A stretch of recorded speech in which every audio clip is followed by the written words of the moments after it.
বিকেলে গল্পের আড্ডায় চা না থাকলে যেমন জমে না, ঠিক তেমনই চায়ের সাথে টা না থাকলে জমে না। তাই আজ বানিয়ে নিলাম টেস্টি স্মল ফ্লাওয়ার সমোসা। ভিডিওটি পুরো দেখার অনুরোধ রইল। তাহলে লাইক, কমেন্ট, শেয়ার করে দেবেন, সাবস্ক্রাইব করে পাশে থাকবেন। প্রথমে 1 বাটি ময়দা, হাফ বাটি বেসন, পরিমাণ মতো লবণ, কালো জিরে ও সাদা তেল দিয়ে মিশিয়ে নেব।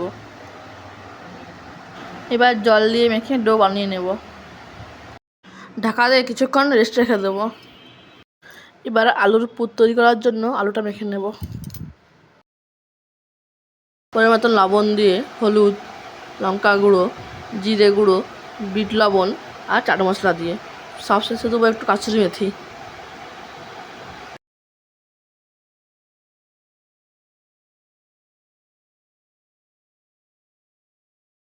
পুর তৈরি করে নিয়েছি। এর সঙ্গে মিশিয়ে দেবো অল্প করে ময়দা। আটার ডো থেকে লেচি কেটে নিয়েছি, এটা বড় করে বেলে নেব। এবার রুটিটার উপরে অল্প টমেটো সস দিয়ে দিলাম। এবার আলুর পুর দিয়ে দিলাম।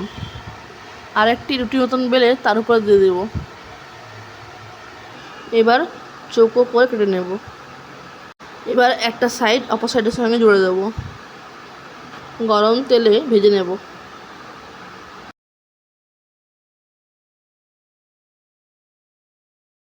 গরম গরম পরিবেশন করুন স্মল ফ্লাওয়ার সমোসা। ভিডিওটি পুরো দেখার জন্য অনেক অনেক ধন্যবাদ। ভালো লাগলে লাইক, কমেন্ট, শেয়ার করে দেবেন, সাবস্ক্রাইব করে আমার পাশে থাকবেন।